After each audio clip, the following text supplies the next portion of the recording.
تو بیرم اینا مسلمان نداری ذره ایمان فهمیدم دروی هستی به وفایی پول پرستی تو بیرم اینا مسلمان نداری ذره ایمان فهمیدم دروی هستی به وفایی پول پرستی سلام تماشاگرانی سامانه رویداد.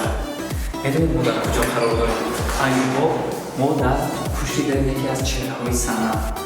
اونی که در یک مدت کوتاه با صورت‌های خیانت، جدایی و عاشقی در دل و دل شما دوستان عزیز جای شده است. و ببین خانه‌اش را می‌کنیم که در خانه‌اش آیا هست یا نیست.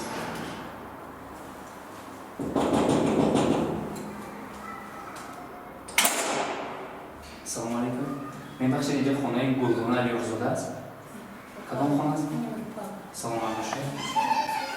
دوستان عزیز همسایه‌اش میگوید که خانه گلدانه در اینجا است. بیاید می‌کوبیم.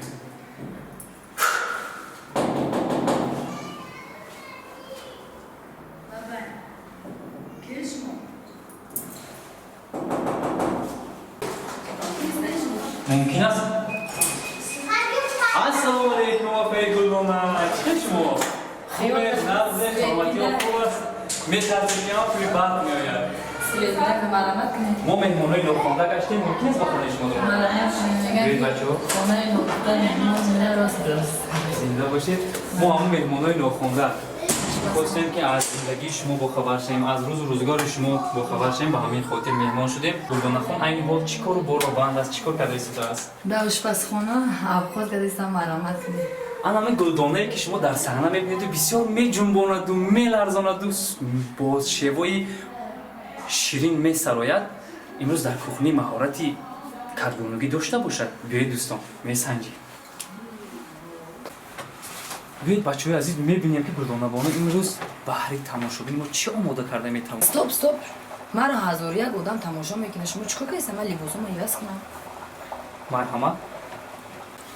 تماشابینان عزیز انا ببینید کرتهکاش زیبیده است. در حقیقت دختری توجیه با مانند شده.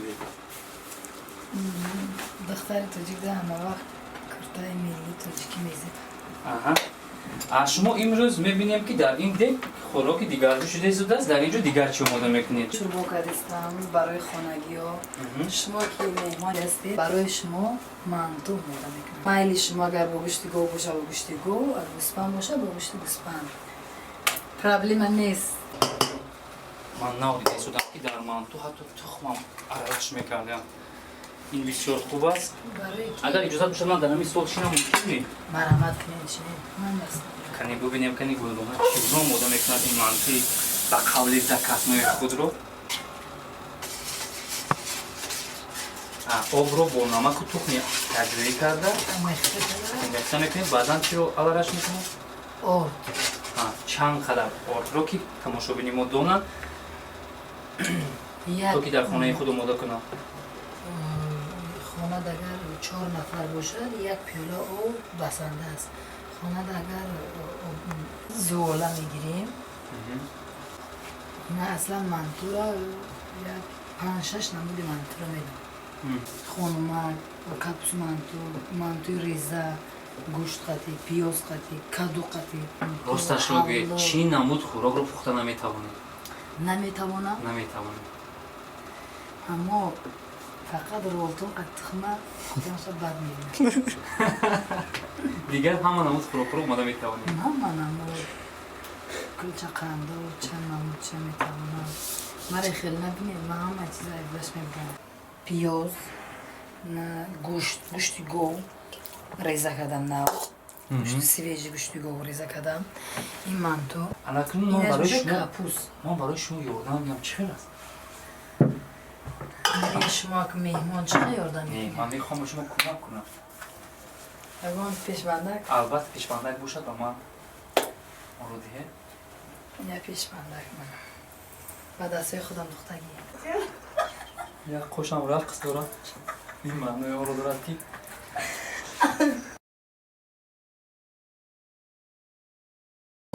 بوری اول нормал аст ки ба корҳои занона даст мезанам ва агар ҳамсарам дида истода бошад ба ҳоли ман механдад ки шавҳари ман низ ба ҳамин хел корҳо даст мезадаст. Гулдона язна наметавони дар куҷост? язна мур. Мур? Худо раҳмат кунад. Барои чӣ мур? Чӣ касал дошт? бевара ёфт рафт.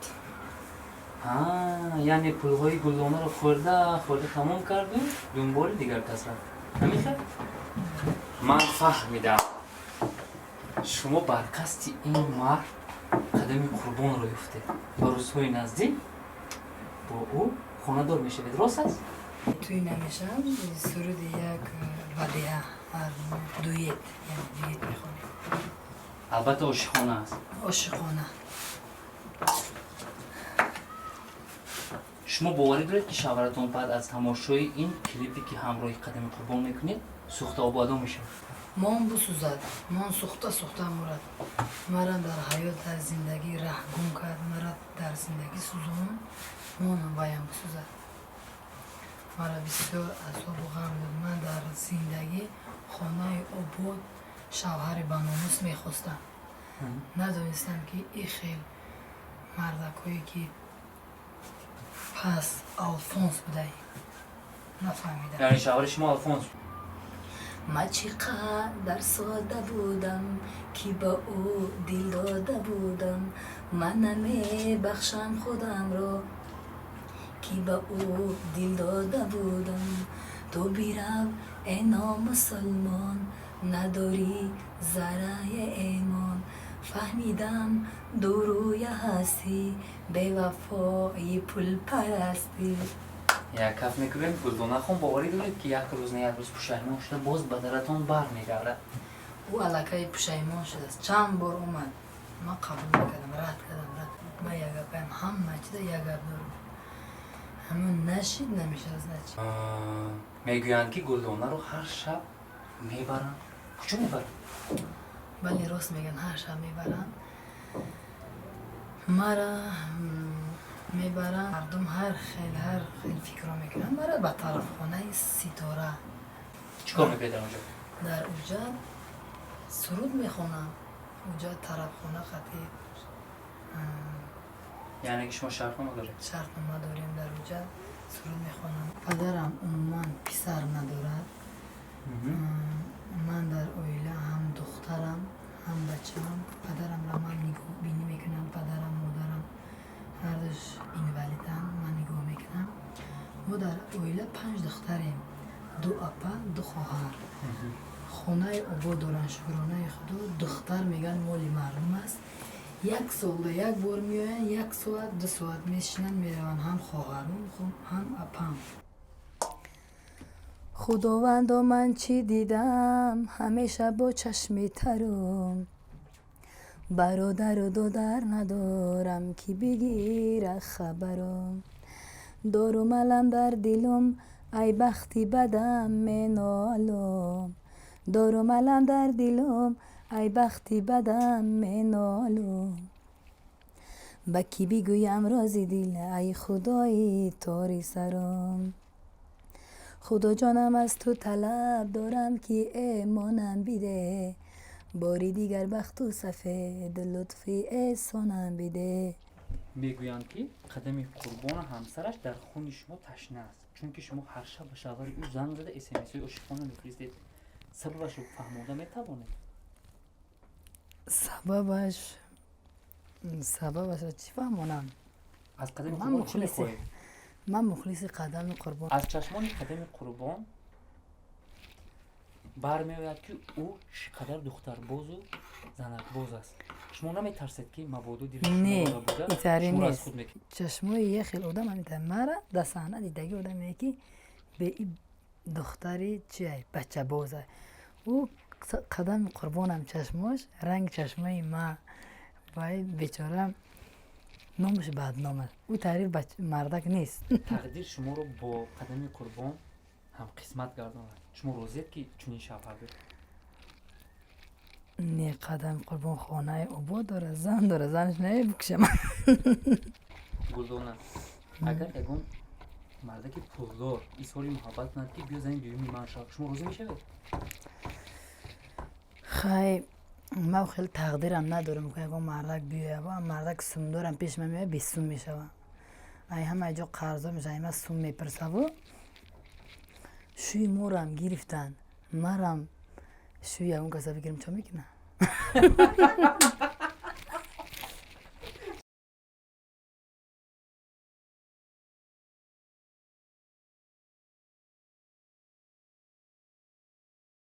گلدانخون تو جای میدانه همه صورتهای شما غم است، درد است، جدایی است و خیانت است. چرا درباره وصف مادر وطن سرود نمیخونه؟ وطن خوندم چند تا سردی وطن مادر کی خوندید؟ میتوانید برای تماشا بینیم زمزمه کنید. ای وطن خاکی تو را من دور و گوهر دانم بری حفظ نامی تو سینه سپر گردانم گر روم جای دیگر باز تو را پس مانم مادرم ای تاجیکستان با تو من میمانم مادرم ای تاجیکستان با تو من میمانم